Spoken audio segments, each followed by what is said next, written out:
Labdien! Laipni lūgti Apvārsnes Eiropa Nacionālā kontaktpunkta organizētajā informācijas dienā. Šodien ir pirmā no pasākumiem diena, un no rīta bija informācija par veselības klāsteri un misiju vēzis un partnerībām, un tagad 12:00 būs infosesija par dalības paplašināšanu un Eiropas pētniecības telpu stiprināšanu.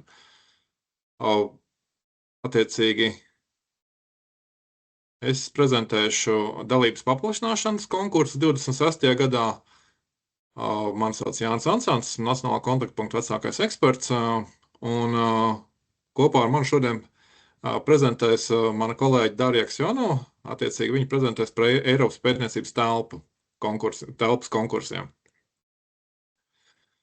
Tad, ja mēs atstamies, kāds izstāsta kopējā Apvārsnes Eiropa finansējuma schēmā, tad attiecīgi dalības paplašināšana un Eiropas pētniecības telpas stiprināšana ir horizontālā aktivitāte, tā saucamā horizontālā aktivitāte, jo te nav nodefinētu tematisko virzienu.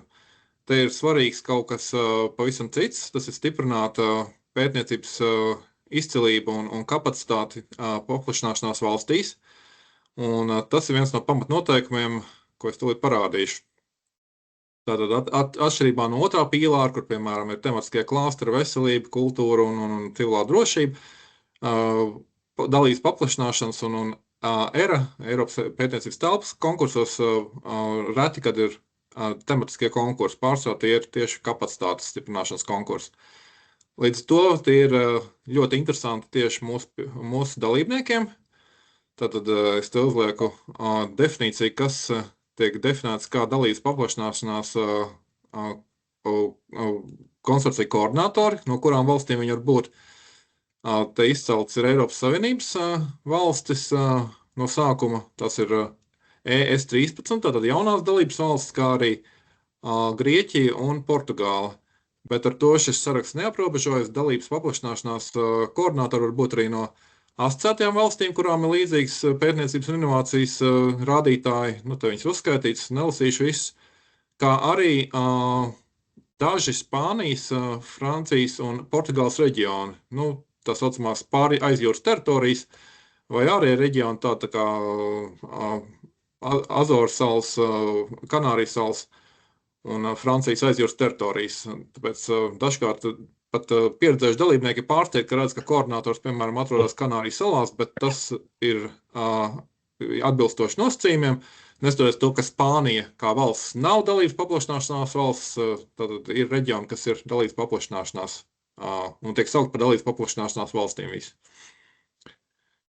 Ja mēs skatāmies kopumā, kāds ir Latvijas dalības sniegums līdz šim Apvārsnē Eiropa, te mēs saranžējām top 10 dalībniekus, un varbūt tas, tā teikt, salīdzinājumam tūlīt arī pielikt klāt, kāda ir top 10 dalībnieki paplašināšanās sadaļā. Attiecīgi, ja mēs skatāmies skaitlis, tad apmēram 3/4 daļa no Apvārsnes Eiropa finansējuma ir tieši attiecinām uz paplašināšanas sadaļu. Tad līdz to tas ir ļoti aktuāli mūsu pieteicējiem, mūsu dalībniekiem dalībai Apvārsnes Eiropa. Šajā sadaļā ir arī visvairāk mūsu koordinātoru, tieši tāpēc, ka mēs esam paplašināšanās valsts. Tad varbūt jau pāriešu uz konkursu meklēšanas iespējām. Tad šodien mēs skatāmies paplašināšanās un Eiropas pētniecības telpas konkursu, bet mums ir pieejams visas darba programmas, tā teikt, pirms publikācijas. Te links prezentācijas mēs nosūtīsim, tātad bez uztraukumiem būs visi linki pieejami. Tas ir publicēts Eiropas komisijas komitoloģijas mājaslapā, bet mēs arī esam, kā Nacionālais kontaktpunkts, izveidojuši konkursu apkopojumu. Te arī links uz mūsu mājaslapu. Attiecīgi jūs varat atrast visus 26. gada konkursus šajā apkopojumā. Tāpat mēs iesakām izmantot Kordas databāzi, lai redzētu, kādi vispār finansētie projekti ir, jo paplašināšanas sadaļā konkursiem ir, tā teikt, tendence atkārtoties. Tas pats Twinings notiks jau 3. reizi. Tātad jūs varat apsties, kādi projekti līdz šim ir bijuši, tā skaitā ar Latvijas dalību, un tāda ļoti noderīga datubāze. Tāpat mēs kā kontaktpunkts, izveidojuši arī tieši Latvijā finansēto projektu sarakstu, tas ir mūsu mājaslapā. Un, protams, var izmantot Horizon Dashboard, apstīties, kāda ir iespējamo partneru organizāciju profils, kā viņi ir performējuši apvārsnī Eiropu un apvārsnī 2020. Un te sarakstā pēdējais, bet noteikti to varētu celt arī augstāk, ir konsultācija ar Nacionālo kontaktpunktu. Tātad, ja jums ir kādi jautājumi vai jums ir kādi precizējumi, lūdzu, neaizmirstiet komunicēt ar mums. Mēs vai nu paši vai kopā ar kolēģiem no citām valstīm atradīsim atbildi un palīdzēsim jums ar dalību šajos konkursos. Tad pāriešu uz dalības paplašināšanas konkursiem 26. gadā. Kā pirmais ir Teaming Synergies. Šis konkurss atvērsies 23. aprīlī, un pieteikums var iesniegt līdz 24. septembrim. Tā es vēlos vērst uzmanību uz to, ka principā ir paredzēts finansēt vienu konsorciju un apmēram 7 miljonu budžets šim konsorcijam būtu plānojams. Tas ir Coordination Support Action, kas ir tā kā jau parasts paplašināšanas sadaļā. Un te būtu īsumā, kas ir šī konkursa, tā teikt, īpatnības, ir pirmām kārtām tas, ka koordinators šim konsorcijam būtu jau esošs vai bijušas teaminga projekta koordinators. Tā kā šī ir aktivitāte, kas ir vērsta uz teaminga projekta ietvaros izveidoto ekscelences centru stiprināšanu, tad attiecīgi arī konsorcija koordinators jau šeit nodefinēts kā šādu atbalsta saņēmējs. Tas nav kaut kas tāds ļoti parasts, bet tieši šim konkursam tāds specifisks kritērijs ir izvirzīts. Kopumā tātad šis projekts konsorcijas palīdzēs uzturēt izveidoto Teaming Excellence centru, tā teikt, ilgspējību, kapacitāti celt viņiem, palīdzēs viņiem sadarboties un strateģiski vienoties par kopīgām iniciatīvām. No citiem vārdiem, teaming projekti ir liela apjoma projekti, kur šajā gadījumā te dara arī apvārsnes 2020 ietvarā finansēti teaming projekti, kuros ir izveidot šie centri. Latvijā šādi centri ir tikai 3. Attiecīgi tas ir Latvijas Universitātes Cietvela fizikas institūtā, Rīgas Tehniskajā universitātē un tagad Bērnu Klīniskajā universitātes slimnīcā ir aktīvs projekts apvārsnī Eiropa.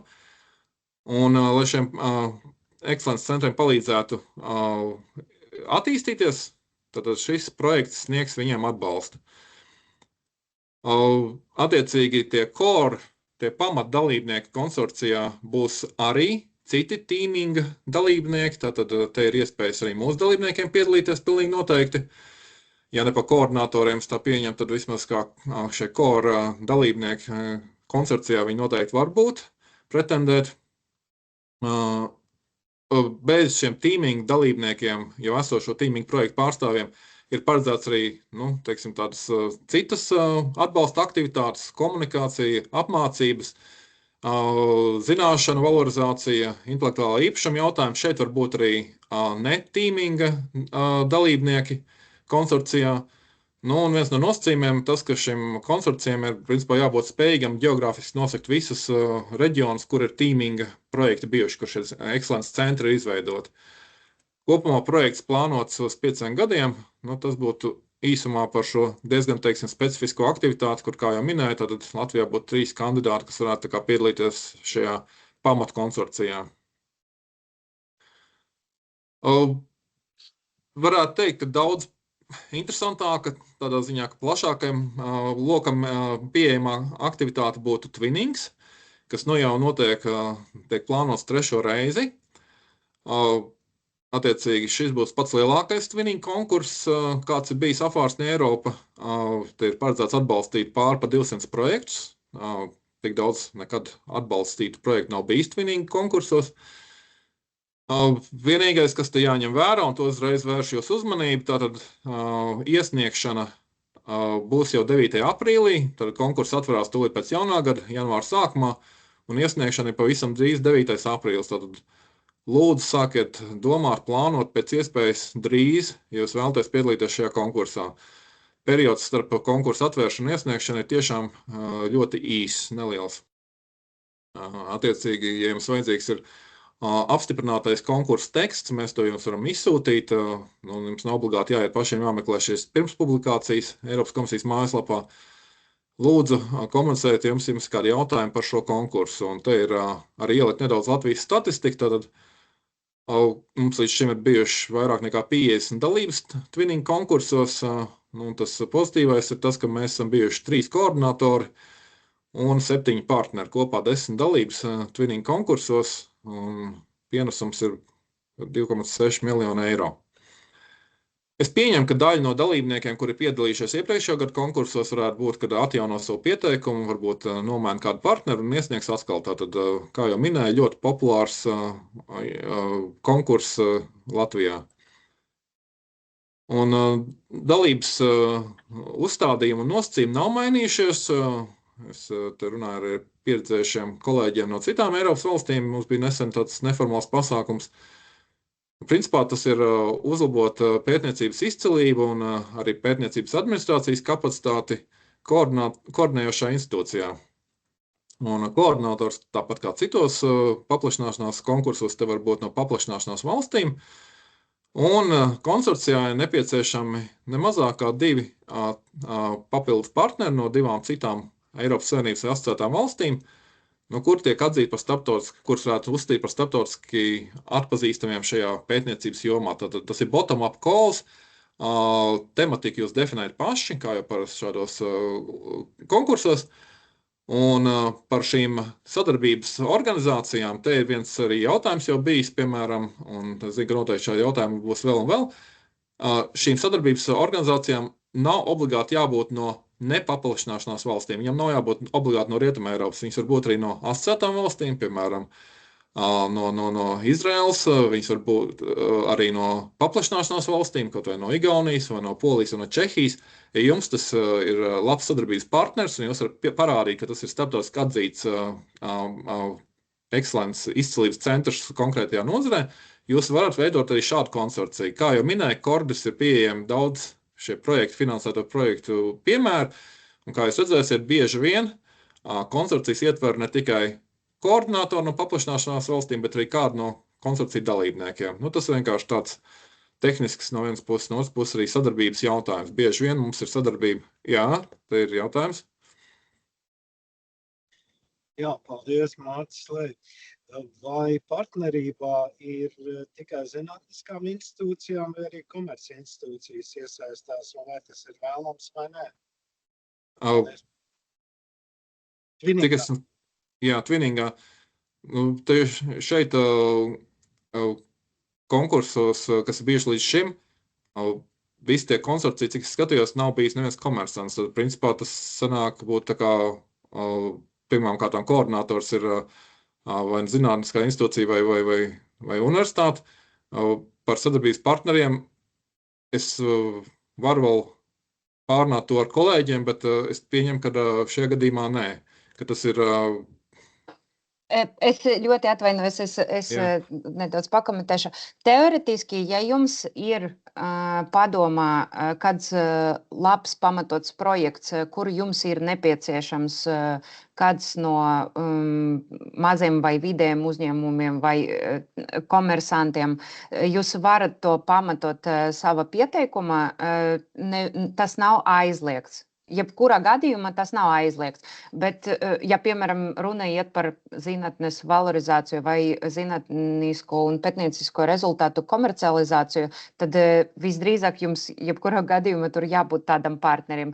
Ja jūs gribat celt savas universitātes vai zinātniskas organizācijas izcīlību, tad, visdrīzāk jums nebūs nepieciešams partneris no komersantu.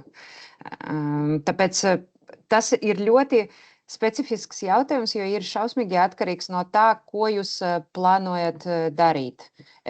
Ja plānots kaut kādas specifiskas aktivitātes, tad noteikti jūs varat pamatot, kāpēc viņš tur ir. Ja nav mākslīgi viņu piekabināt, šeit nav nepieciešamības, jā. Paldies. Jā, tas, ko es varu arī teikt, ka tehniski aizliegts, protams, es pārlasīšu vēlreiz šo tekstu. Konkursam nav tāda aizlieguma, ka privātā sektora partneri nevarētu piedalīties, bet tas, ko es redzēju konsorcijos, kur arī piedalījušies Latvijas dalībnieki, principā, tās viss ir, publiskā sektora dalībnieki. Bet, tā kā Dārija teica, ja to var pamatot, tad attiecīgi, to mēs vēl varam pārnāt pēc tam, es domāju. Attiecīgi, šie projekti salīdzinoši nelieli. Finansējums ir plānotais ir no 800,000 līdz 1,5 miljonam eiro. Finansēšanas modelis ir lump sum. Projekta laikā ir viens šis atskaišu periods, tikai viss projekts viens atskaišu periods. Pārstāv tās ir soft activities, attiecīgi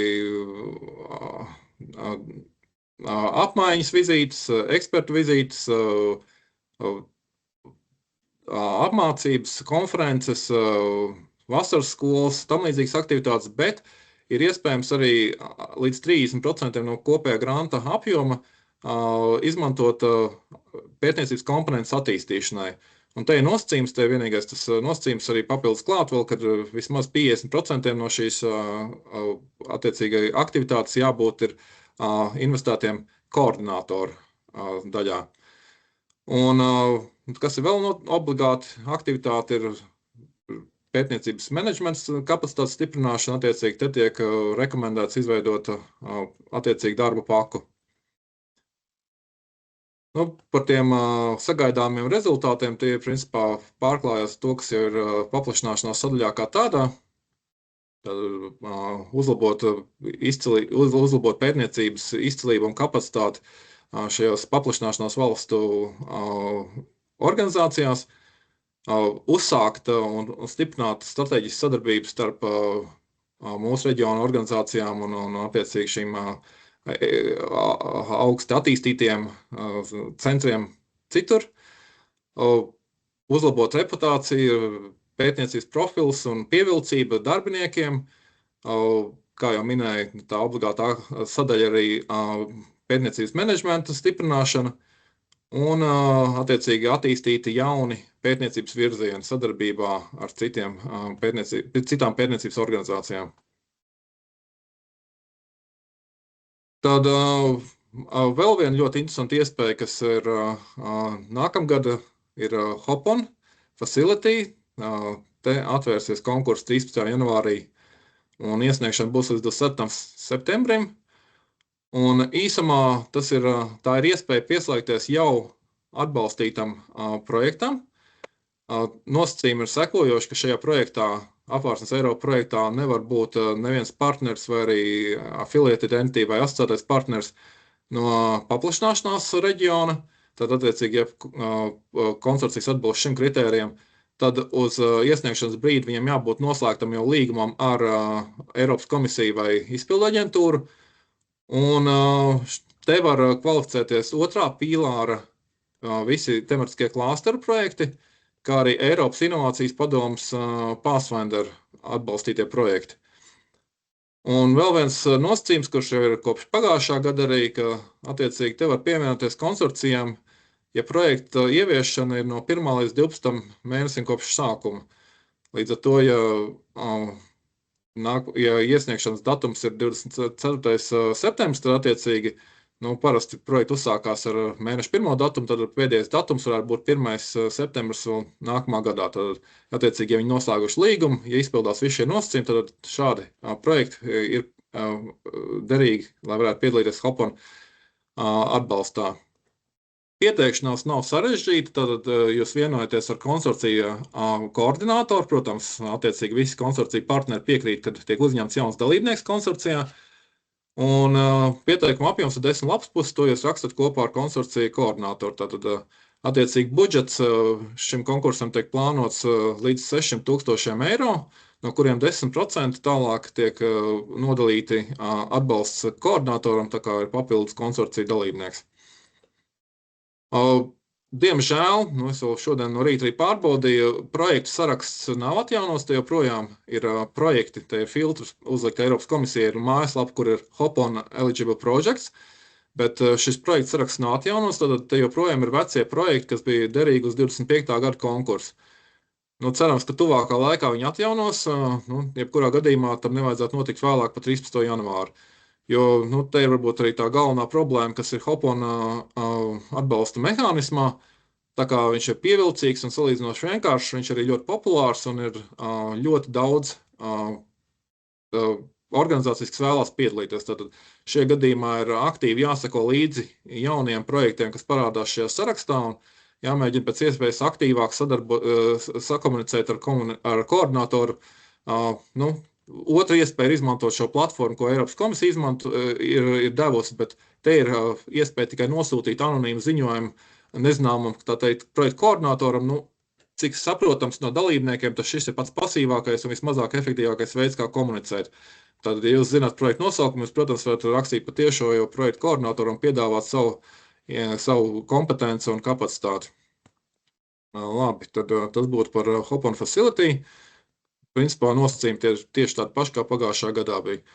Un, tā teikt, labā ziņa ir tas, ka pagājušā gadā tie vēl, protams, nav izpaužami rezultāti, bet no Latvijas ir 2 veiksmīgi iesniegumi. Tad jau redzēsim, kad tie tiks publicēti.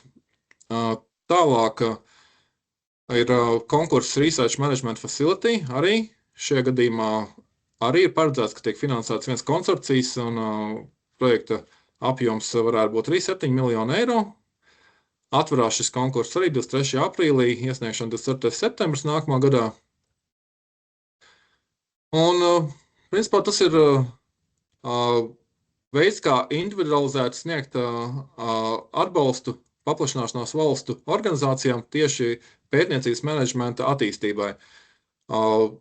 Te ir jāņem vērā tas, ka tas, principā, viņi var izstrādāt jums stratēģiju, konsorcijas var izstrādāt stratēģiju, var palīdzēt, var, kā teikt, individuāli konsultēt organizācijas, bet šī atbalsta instruments, viņš neatbalstīs tieši ieviešanu. Ja jūs nesat konsorcija dalībnieks, tad jūs nevarat saņemt tieši atbalstu no šī projekta.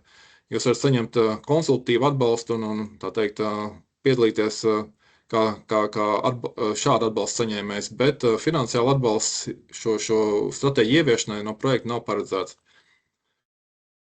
Tad, attiecīgi, Eiro Fellowships, tas ir uzreiz jāsaka, ka tas ir principā tā kā sadaļa zem Marijas Sklodovskij aktivitātes pēcdoktorantūras stipendijām. Tātad iesniegums ir tieši tas pats, tātad jūs iesniedzot uz Marijas Sklodovskij aktivitātes pēcdoktora stipendiju 26. gadam konkursu, jūs varat atķeksēt šajās opcijās, ka jūs piekrītat, ja organizācija ir no paplašināšanās valstīm, tad, ka jūs piekrītat piedalīties arī Eiro Fellowship atbalsta saņemšanai. Visa vērtēšana, visa iesniegšana iet caur Marijas Sklodovskij aktivitāti, caur šo postdoktoru fellowship. Attiecīgi arī vērtējums un evaluation summary report būs no šī konkursa. Tas, ko šī aktivitāte dod, ir papildus iespējas tiem, kas ir palikuši zem finansējuma sliekšņa. Ja organizācija, kas uzņem ir mūsu reģionā, tad paplašināšanās valstīs, tad papildus iespējas uzņemt šos pētniekus. Tad galu galā tas būtu mērķis arī visai šī aktivitātei, ir vairāk pēcdoktorantūras pētnieku paplašināšanās valstīs.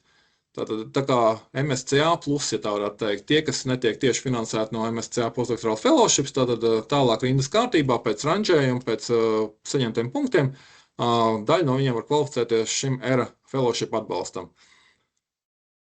Tā. Un tad varbūt vēl pavisam nedaudz arī statistika, kāda ir, kā jau minēju, šajos konkursos bieži vien viņi atkārtojās, tad ir tādi unikāli konkursi, bet arī tādi, kas atkārtojās. Pat Twinningu te ir apkopots, kā bija 23. 27. gadā, tad attiecīgi bija atbalstīt 12% projektu. Par Hopon Facility, te jau minēja, ļoti populārs instruments. Ja vien jums izdodas vienoties koordinātori, tad šie atbalsta rādītāji ir ārkārtīgi augsti. Principā tikai vienīgi ir kļūdas administratīvos kritērijos, tad attiecīgi tad tiek šis projekts atskaitīts no vērtēšanas, bet savādāk, principā, visi, kas administros kritērijus izpildu un ir iesnieguši kvalitīvu šo pieteikumu, tiek atbalstīti. Te konkurss ir salīdzinoši mazs, es domāju, konkurence. Kas ir labas ziņas un sliktas ziņas, jo Eiropas komisija no vienas puses nepatīk, viņi vēlētos augstāku konkurenci, bet loģiski, ka koordinators veido šādu pieteikumu tikai ar vienu pretendentu. Viņš neveidos konkurenci savam, kā teikt, projektam Hopon ietvaros. Attiecīgi par Aero Fellowships, te ir dati pēdējie, kas bija 24. gadā, tad attiecīgi atbalstīti bija 8% šo pieteikumu. Papildus vēl var ieteikt piedalīties paplašināšanas infodienā, kas ir plānota 22. janvārī. Attiecīgi viņi būs online formātā. Te ir informācijas tiešraides mājaslapu. Nav vajadzīgs nepieciešams iepriekš reģistrēties, var tieši pieslēgties un skatīties šo informācijas dienu, bet, ja mēs skatāmies tā pašu twinning, tad šis informācijas pasākums ir stipri jau par vēlu, lai varētu tajā brīdī tikai, kā teikt, vēl sākt interesēties par šo konkursu. Tas, protams, noderīgi, bet salīdzinoši novēloši informācijas dienu twinningam, piemēram. Labi, tad īsumā mēs vēl Darvi vienojāmies, ka es parādīšu, kas ir mūsu NKP resursos, vēl arī kā mēs varam atbalstīt jums jūsu dalību. Tātad viena lieta ir partneru meklēšana, mēs varam palīdzēt jums izveidot OnePager, mums ir paraugi mājaslapā, mums ir mūsu ļoti jaukā kolēģe Elīna Gulba, kas var palīdzēt ar grafisko noformējumu. Protams, dodiet viņai kādu laiku, tā teikt, to izdarīt, bet mēs varam atbalstīt jūsu OnePager izveidi. Tas varētu būt noderīgi jums, kā vai meklējot partnerus, vai arī sazinoties ar koordinatoru. Hopon atbalstā, piemēram, attiecīgi vēl mēs rekomendējam to pašu dashboardu izmantot. To jau es minēju, bet mums jau ir, bet pagaidām vēl ne Briselē, ir LZP, Latvijas Zinātnes padomes pārstāvs, Linda Vecpiškana, attiecīgi viņi var sekot līdz aktualitātēm, piedalīties pasākumos un arī var kalpot kā tilts ar potenciāliem partneriem. Tad īsumā tiem, kas nav tik pieredzējuši dalību apvārsnes Eiropa konsorcija veidošanu, kā jau minēju, tad attiecīgi paplašināšanās sadaļā mums ir iespēja būt pa koordinatoriem, attiecīgi jūs meklējat partners, ar ko kopā, jā, lūdzu. Jā, man jautājums, vai arī šim instrumentam ir paredzēts atbalsts konsultantu apmaksājumu? Jā, ir paredzēts, jā. Es tālāk rādīšu par konsultantu apmaksu, tātad Pričekā mēs attiecīgi varam atbalstīt konsultantus. Jā. Tas ir tas, ko mēs arī vēlamies te. Tā, attiecīgi par koordinatoru jūs veidojuši šo savu core grupu, ar kuru kopā attīstat ideju un rakstat pieteikumu. Attiecīgi pielasiet klāt trūkstošos nišas partnerus. Varbūt tas būtu vairāk attiecināms uz klasteru projektiem, bet šajā gadījumā vienkārši vēlos uzsvērt to, ka te tiešām ir iespēja beidzot būt pa koordinātoriju, ne tikai par konsorciju partneri. Protams, otra iespēja arī paplašināšanās konkursos, un tas ir, kā jūs redzējāt, arī Twinningā diezgan populāri. Jūs varat būt arī kā konsorcija partneri. Attiecīgi, tad jūs piedāvājat savu kompetenci, savu kapacitāti, vai jūs esat kādai pamatgrupā, esat darba paks varbūt vadītāji, varbūt esat nišas partners un kādus task vadītājs. Attiecīgi, konsorcijas iesniedz pieteikumu. Un tālāk par priekšpārbaudi. Te ir tas, ko tikko, paldies profesoram Lējam par jautājumu. Te mēs varam sniegt atbalstu Pričekam. Attiecīgi mums ir iespēja piesaistīt ekspertus no datubāzes un veikt projektu pieteikumu pirmspārbaudi pirms iesniegšanas. Attiecīgi šeit dalīs paplašināšanās un izcīlības izplatīšana, te ir atbalstāma aktivitāte, un mēs esam pavisam nesenī palīdzējuši pāris projektiem šo Pričeku veikt. Tad vienkārši komunicēt ar mums, mēs tālāk jau atradīsim jums nepieciešamo ekspertīzi. Ja runa ir par koordinātoru atbalstu, tad šeit, diemžēl, Twinnings nav ietverts iekšā, te bija ietverts iekšā Teamings. Teamings vairāk nav aktuāli, tad tas ir vairāk šeit Teaming konkurss nebūs. Un, attiecīgi, koordinātoru atbalstam bija paredzēts līdz 5000 eiro. Un gadījumā, ja tiek saņemts virs kvalitātes sliekšņa vērtējums. Un tad īsumā arī tiem, kas varbūt nav gājuši tam visam cauri vēl, tad kas notiek pēc projekta iesniegšanas, tad attiecīgi varbūt līdz 6 mēnešiem šis process aizņem. Ir Eiropas komisijas izveidotā ekspertu paneļa vērtējums. Pirmkārt, protams, administratīvie kritēriji, ko es minēju. Hoponā, diemžēl, dažkārt tiek atlasīti nost pieteikumi, kur neatbilst administratīviem kritērijiem. Tā skaitā individuālais vērtējums, to parasti veic vismaz 3 eksperti. Ja ir lielāka apjoma projekta, varbūt arī 4-5 eksperti. Tiek veidots konsolidētais draft vērtējums, tālāk ir paneļa diskusija, kurš tiek ranžēti visi projekti, tiek sarindot viņi. Un atbilstoši saņemtajiem vērtējumiem, un tad tiek labāk novērtētie projekti tiek finansēti, cik ir pieejams finansējums šajā konkursā. Attiecīgi par twinning, kā jau minēju, plānots apmēram, ka varētu būt pār par 200 projektiem finansēti.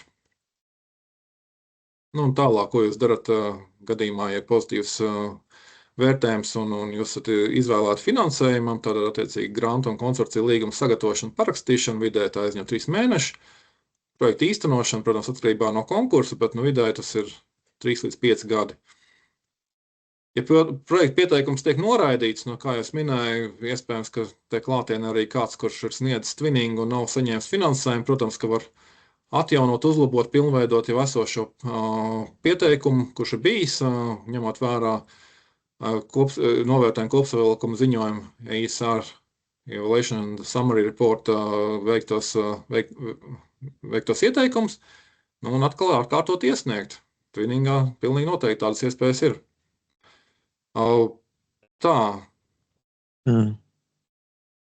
Tad vēl viena lieta, ko mēs vēlamies ieteikt visiem dalībniekiem, ir arī iespēja kļūt par Eiropas komisijas ekspertu. Tad jūs redzēsiet šo vērtēšanas procesu. Protams, pieteikšanās negarantē, ka jūs uzaicinās kļūt par ekspertu, bet ja jūsu kompetence un profils būs atbilstoši, tad jūs šādu ielūgumu varat saņemt. No Latvijas ir pietiekami daudz ekspertu, nevis pietiekami daudz, bet, protams, vienmēr varētu būt vairāk.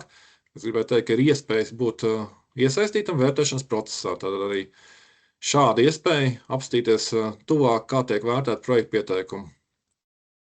Un tad varbūt vairāk tā kā jaunpienācējiem, jauniem dalībniekiem mēs kā Nacionālais kontaktpunkts veicam apmācības, organizējam šādas grupas. Pirmā grupa jau pabeidz apmācības, tad, ko mēs te varam dot, ir ievads par projektu pieteikumu sagatavošanu programmā, kā jūs nokļūstat no idejas līdz pieteikumam, attiecīgi arī juridiskie aspekti un finansēšanas modeļi. Tad šeit ir saiti, jūs varat pieregistrēties un attiecīgi varbūt jau iekļūt nākamajā apmācības grupā, ja jums tāda interese.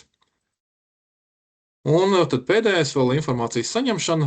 Attiecīgi te jūs varat piespildīt par jums interesējušām tematikām anketu un attiecīgi saņemt jaunums jūsu jomā. Tas būtu laikam no manas puses pēdējais slaids, un jums kādi jautājumi, lūdzu, droši precizēsim, runāsim ar kolēģiem. Uzreiz jāsaka, ka es par paplašināšanās konkursiem es salīdzinoši nesen aizvietoju kolēģi, kur ir ilgstošā prombūtnē tagad, un tāpēc izmantoju arī ārvalstu kolēģu padomu. Tātad, ja jums ir kādi jautājumi, noteikti konsultēšos arī, ja nepieciešams, ar ārvalstu kolēģiem vai arī ar Eiropas komisijas kontaktpersonām. Šādas iespējas mums kā kontaktpunktiem pastāv. Tā, tad jautājums laikam te ir. Jā, lūdzu. Jā, man ir jautājums, kurš no jums atbild par šiem Hopon projektiem, ar kuru tieši sarunāties? Jūs varat rakstīt man. Jā, labi, paldies. Es attiecīgi, tad es regulāri skatos šo saiti, kad tiks atjaunots projekta saraksts. Kā jau minēju, šorīt vēl projekta saraksts bija vecais, un visticamāk viņš atjaunosies pēc jaunā gada, jo Eiropas komisija bieži vien nesteidzās ar šādu sarakstu atjaunošanu. Bet ne vēlāk, tam vajadzētu notikt ne vēlāk kā 13. janvārī, kad tiek atvērts Hopon konkurss. Bet vēl viena iespējas atvainojos par Hopon ir, nav obligāti jābūt šim projektam sarakstā. Tomēr paiet kaut kāds laiks, kamēr notiek noslēgts līgums, kamēr viņš parādīsies sarakstā, Tātad, ja jums varbūt ir kāda privāta komunikācija, un zināt konsorciju, kurš tikko ir, noslēdzis vai tūlīt slēgs līgumu tuvākā laikā par apvārsnes Eiropa projektu ieviešanu, un kuriem nav neviena paplašināšanās valstu dalībnieku viņa konsorcijā, jūs jau varat sākt neformāli viņiem runāt, jau arī pirms parādās šajā sarakstā. Un tā kā arī kolēģi, kas bija iepriekšējā konkursā pārbaudījuši šo sarakstu, 100% visi projekti arī neparādās sarakstā. Kā teikt, vienmēr ir kaut kādas kļūdas datubāzēs, un vienmēr pastāv arī iespēja uzrunāt, privāti šādu konsorciju vadītāju. Jā, ja, piemēram, arī, ja jums bija iesniegts projekta pieteikums kaut kāda konkrēta tematika, kas jūs interesē, jūs varat vienkārši paskatīties finansētos projektus, ja pagadīsies, ka no tiem projektiem ir kāds, kuriem nav projekta konsorcija paplašināšanas valsts pārstāvjus, jūs arī varat uzrunāt paši. Tāpēc nevienmēr ir jāgaida, kad Eiropas komisija saliks visu tajā mājaslapā. Labi, tad varbūt mums ir kā līdz 45. Un šobrīd ir 38. Es mēģināšu pēc iespējas. Jā, tūlīt. Vienkārši tāpēc, ka es vēl pie reizes arī parādīju, ko mēs piedāvājam kā kontaktpunkts, tad dariet varbūt specifiski par konkursiem, tūlīt noņemšu šo prezentāciju. Jā, es tad varētu nošarot savu. Jā.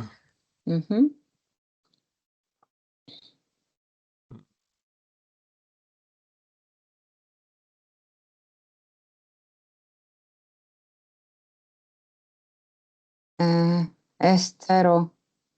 Jā, redzu un dzirdu. Var, jā, ļoti labi. Jā, tātad kopumā šeit šie konkursi ir vairāk top-down, kur nosacījumi jau ir skaidri definēti, un jūsu konsorcijam un arī pieteikumam jāatbilst noteiktiem nosacījumiem. ERA sadaļai tas ir raksturīgi, un vēl kas ir īpaši raksturīgi ERA sadaļai, ir tas, ka jums jāiesaista arī politikas veidotājus. Jātestē savi apsverumi, pieņēmumi, jārīko fokus grupas, īsāk sakot, jābūt sasaistēji ar tiem cilvēkiem, kuri pēc tam cerēsim, ka pieņems arī lēmumus, kas uzlabos infrastruktūru vai, piemēram, pilnveidos attīstības stratēģijas vai kaut kāda veida pēc labākajām praksēm aizies uz politiskiem dokumentiem un izpildīsies arī rīcības plānos un tā tālāk. Tātad šie konkursi visi ir atrodami turpat Widening Participation and Strengthening the European Research Area darba programma, un melnrakstā jūs to visu jau šobrīd varat izlasīt. Vienīgais, ar ko atšķiras īstenībā tas publicētais melnraksts no pēc tam tīra gala dokumenta, ar to, ka tur varētu pamainīties tas atsaucēs vai kaut kādas stratēģijas, kuras bija identificētas. Eiropas komisijas eksperti parasti saliek tos zem ievada, kas ir introduction, vai zem destination tematiskas kopas. Paskatieties uzmanīgi, ja gadījumā šobrīd jums ir ideiski, jūs gribat startēt tieši ERA konkursos un jums kādi uzrunā un ir aktuāli, tad noteikti ir vērts pēc tam tomēr to melnrakstu salīdzināt ar oriģinālu dokumentu. Pārsvarā nosacījumos un kritērijus, konkursa kritērijus nekas nemainās. Jau šis ir gandrīz vai gala variants, kāds viņš tāpat arī izskatīsies. Bet tā kā no dokumentiem mums ir svarīgi skatīties arī ievadu un, diemžēl, tematisku aprakstu, tad piesakojiet līdzi. Un tad, kad būs publicēts jau oriģināls, mēs parasti to arī izsūtam vai ir pieejams arī mūsu mājaslapā visi linki. tad pārbaudiet pirms iesniegšanas. Nu, ne pēdējā brīdī, protams, jā. Vēl, ko gribēju piebilst, mēs parasti stāstam arī par projekta tipiem, kas ir Research and Innovation Actions un Coordination and Support Actions. Un, kad mēs runājam tieši par paplašināšanas sadaļu, mēs nevaram uztvert koordinācijas un atbalsta akciju projekta tipus, tāpat, kā mēs to parasti darām otrā pilāra konkursos. Tur mums šeit ir neliels izņēmums, ja jūs tiešām interesē un ir svarīgi, lai sasniegt projekta mērķus, arī kaut ko pētīt. Jūs pētījumu pilnīgi mierīgi varat likt šeit. Un kā parasti arī aktivitātes ir atrunāts, ka šī sadaļa, piemēram, vai tik daudz budžeta varētu būt novirsta tieši pētnieciskiem mērķiem. Un visiem partneriem ir 100% finansējums bez izņēmuma, kas ir attiecināms uz koordinācijas un atbalsta akcijām un uz zinātnes un inovācijām akcijām. Nekad neesmu redzējusi, kad ERA sadaļa būtu kaut kas no Innovation Actions, tāpēc tas pārsvarā uz šo sadaļu neattiecas arī. Tātad, kas ir Eiropas pētniecības telpa, ir tur, kur mēs atrodamies īstenībā, un katra valsts atzīmē savas prioritātes. Kopā ir 20 prioritātes, katra prioritāte skar kaut ko savu. Latvijai ir ministrija izvēlējas 8 prioritātes, viena ir atverta zinātnē, tad ir zinātnes izvērtējums, tad ir pievilcīgas zinātnieku karjeras atbalsts, kas ir ERA 4, piemēram, prioritāte. Tad ir zinātnes infrastruktūras, misijas un partnerības, zaļais kurs un digitalizācija, izcilības celšana un arī strateģiska kapacitāte zinātniskām institūcijām. Tas viss ir svarīgi, un mums ir izstrādātas arī vietējā, reģionāla un nacionāla līmeņa stratēģijas. Ļoti līdzīgs kaut kas ir uzrakstīts arī RIS3 stratēģijas, un tad, kad jūs rakstat pieteikumu tieši ERA sadaļai, jums jābūt sasaistei ar lielām Eiropas stratēģijām un sasaistē ar nacionālām stratēģijām. Ja gribat piedalīties kā reģions, tad arī attiecīgi ar reģionālām stratēģijām jāņem vērā. Mums ir dažādi adaptēšanas faktori un līmeņi, un to ir jāņem vērā, un tas parasti tiek aprakstīts arī pirmā sadaļa, kas ir izcilība, kur jūs aprakstat un pamatojat, kāpēc šis projekts ir svarīgs un kā tas attīstīs mūsu valstī, vai kā tas ietekmēs arī reģionālo attīstību tālākajā nākotnē vai tuvākajā nākotnē attiecīgi. Par Eiropas pētniecības telpu jūs varat noskatīties video, kur Eiropas komisija skaidro, kāpēc viņi vispār izvēlējas un inicē šo, un kas tiek prasīts un kādi ir tie galvenie mērķi, kāpēc šī sadaļa vispār tiks finansēta un kā tas palīdzēs un atbalstīs zinātniskas institūcijas, pētniecības infrastruktūras un universitātes un kāpēc jābūt sasaistei ar politikas veidotājiem un ar plašo sabiedrību. Tad šo slaidu jums visdrīzāk Jānis jau rādīja. Eiropas pētniecības telpā mums diezgan reti mēs startējam kā koordinētāji, un bieži vien mēs paradamies tur kā partneri. Varbūt šī ir arī laba stratēģija, jo es pieļauju, ka šie projekti nebeidzas ar projekta beigu datumu, bet turpinās sadarbība, un attiecīgi no tas sadarbības pēc tam izriet arī vairāki projekta pieteikumi. Kādi ir mūsu tie galveni 10 dalībnieki, kuri piedalās parasti šajā sadaļā? Šeit visi ir zināmi, un Latvijas universitāte, un Vidzemes universitāte, un RTU, un tā tālāk.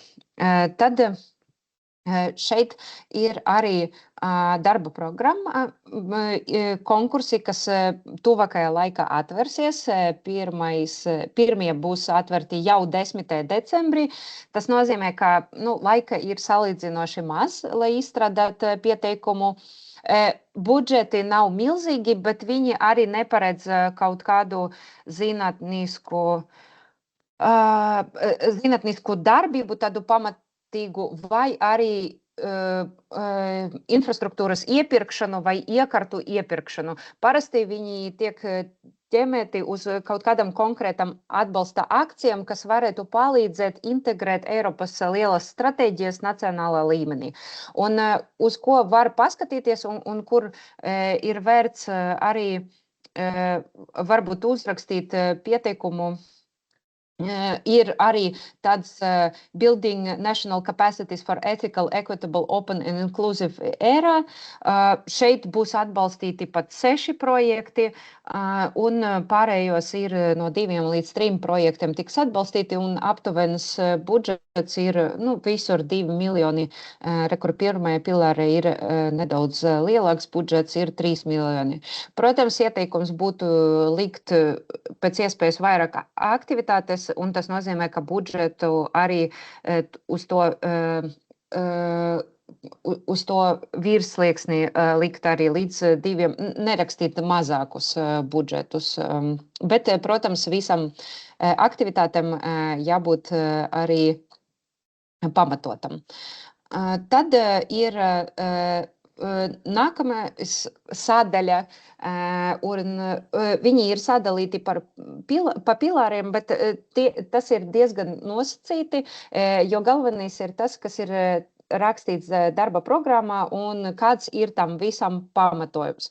Un šobrīd Eiropas pētniecības telpa tiek likts ļoti liels uzsvars uz pilsonisko zinātni un vispār uz līdzdalību un plašas sabiedrības integrācija zinātniskajos procesos, lai arī pamatot, kāpēc tiek tērēta nauda uz zinātni, kādi ir mūsu ieguvumi, kā mēs varam to ne tikai popularizēt, bet arī pamatoti izskaidrot Eiropas pilsoņiem, kāpēc zinātne ir svarīga. Budžeti gan nav diezgan lieli, bet ir paši tie projekti varētu būt diezgan interesanti. It īpaši, ja jums plānā ir attīstīt sadarbību ar plašu sabiedrību, tad šis varētu būt arī tāds interesants veids, kā iesaistīt plašu sabiedrības daļu,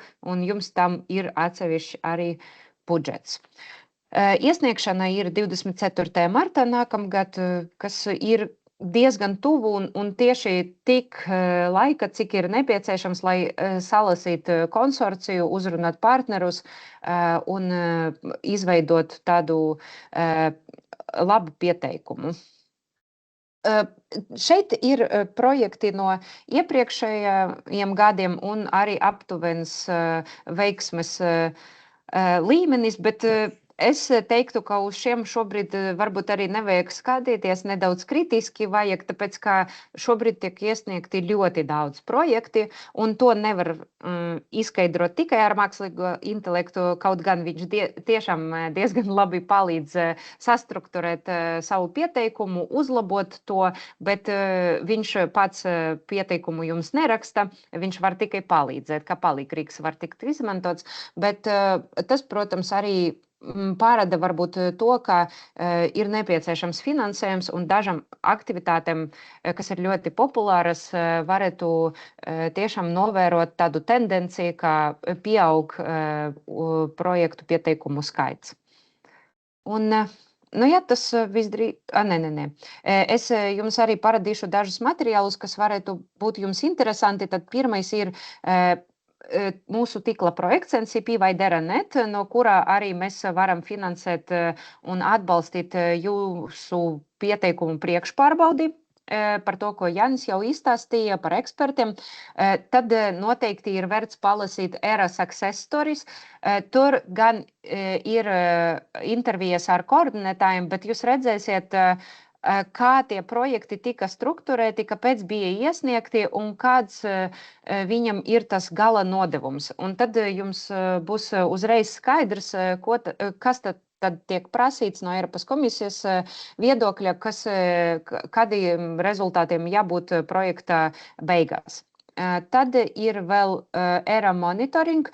24. gada bija atskaite gan par Latviju atsevišķi, kā mēs adaptējam visas tās lielas stratēģijas, kā mēs integrējam viņas arī sava nacionālās prioritātes, un arī ERA monitoring, kas ir par visu Eiropas Savienības teritoriju, un atsevišķi dashboard arī, kur bija lejupielādēti visi dati no visām valstīm, kas piedalās.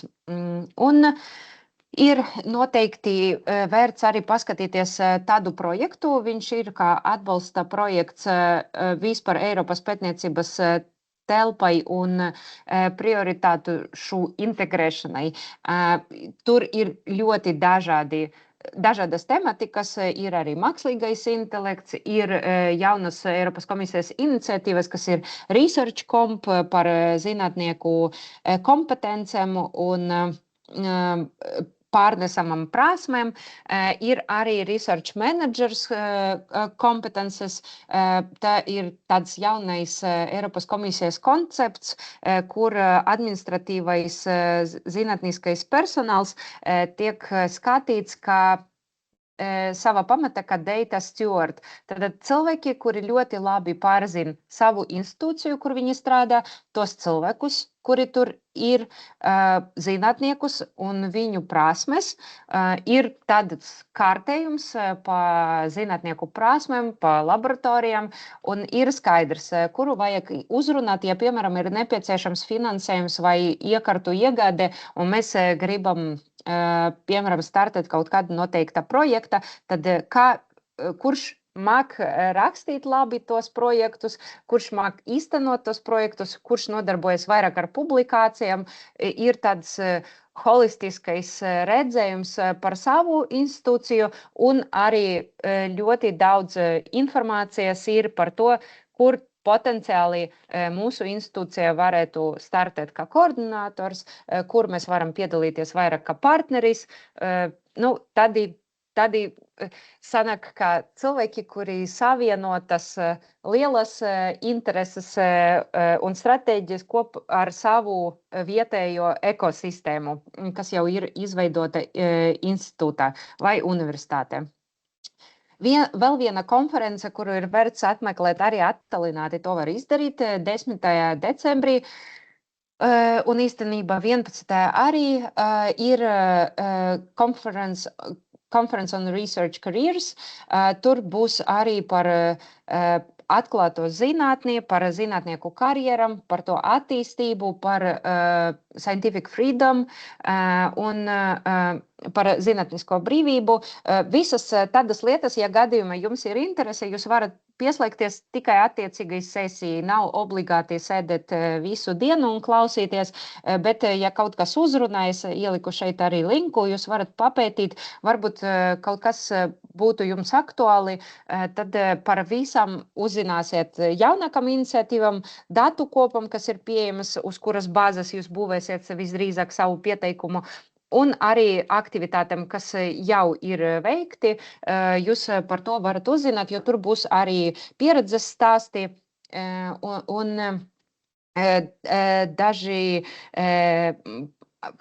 dažādas prezentācijas no universitātēm, kas jau īsteno tādus projektus. Tādus projektus ir svarīgi zināt nevis tāpēc, lai iedvesmoties, bet tāpēc, lai paskatīties, kā viņi tam pieeja un varbūt šo pieeju arī adoptēt un izmantot savam vajadzībām, tā teikt. Un arī tīklošanas pasākumi, kas nav mazsvarīgs, ir īpaši, ja jūs gribat pretendēt uz finansējumu, bet pagaidam nejūtat, ka esat spēcīgi startēt kā koordinētāji, tad noteikti piesekojiet līdzi šai platformai. Šī ir tīklošanas platforma, attālināti to var izdarīt un paskatīties, kādi ir pieteicēji potenciāli, uzrunāt kādu, varbūt veidot konsorciju, bet kopumā, kā jau Jānis minēja iepriekš, īstenībā nezinu, kāds jums ir iespējas par šo, bet šeit ir ļoti laba iespēja startēt, ja jums jau ir izveidots konsorcijas. Tātad, ja jums jau ir ļoti labi sadarbības partneri, uzticami, kuriem jūs varat tur 2 naktī uzvanīt un pateikt, vai, hei, tagad rakstam pieteikumu, vai tu gribi būt pieteikuma, un viņi apstiprinās un tiešām visus savus uzdevumus izpildīs. Šī ir ļoti laba iespēja tiešām to izdarīt, jo parasti, kad mēs runājam par otrā pilāra konkursiem un arī konsorcija konkursiem, jebkurā no klasteriem, tur tā partneri tiek veidoti, diemžēl, ar tādu mazu piezīmīti, ka tas pēc kompetencēm, tikai un vienīgi pēc kompetencēm. Ja viņi jums neatbilst pēc kompetencēm, tad jūs nevarat ņemt arī viņus konsorcijā. Šeit ir nedaudz cita pieeja, šeit ir jāizdara. Galu galā ir jāsasniedz visi tie praktiskie mērķi, kas tiek aprakstīti darba programmā. Es domāju, ka ar to arī pietiks. Es nekavēšu vairāk jūsu laiku, bet ja jums ir jautājumi, tad droši varat uzdot un es mēģināšu atbildēt. Un Jānis arī, es ceru. Paldies par uzmanību, jā.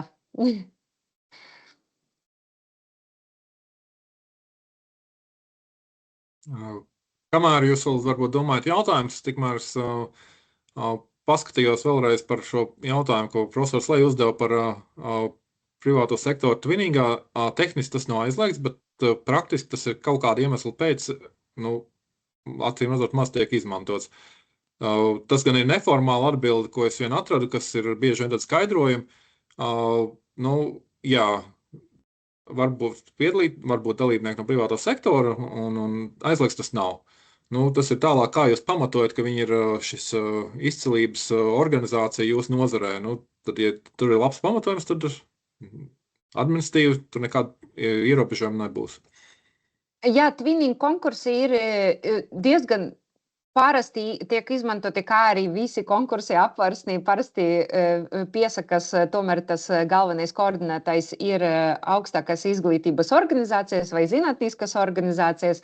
Bet kopumā, protams, visur tiek ieteikts ņemt privātā sektora partnerus, bet tikai jāņem vērā, ko konkrēti viņi tur darīs, un varbūt jums būs interesanti paskatīties uz NVO, nevis uz komersantiem, jo uzdevumi un mērķi diezgan atšķiras gan viņiem, gan universitātēm. Tāpēc, bet ja jums gadījumā paradas kaut kāda ideja, kā var izveidot tādu labu konsorciju ar komplementāram prasmēm no komercijas sektora, tad, protams, tas nav aizliegts.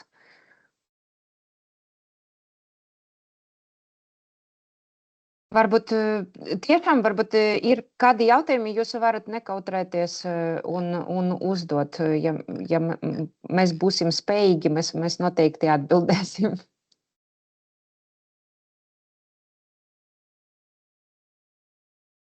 Ja nav, tad varbūt paldies jums liels. Mēs mēģinājām pēc iespējas vairāk salikt informācijas, lai jums ir visaptveroši pārskats par to, kādas būs tas tematikas, kādi būs tie konkursi. Visu informāciju izsūtīsim, būs pieejams arī mūsu mājaslapā sadaļā ar mūsu aktuāliem pasākumiem. Un noteikti nāciet tad uz individuālām konsultācijām. Paldies! Paldies jums par uzmanību. Visu labu! Paldies, visu labu! Visu labu! Paldies, vislabāk!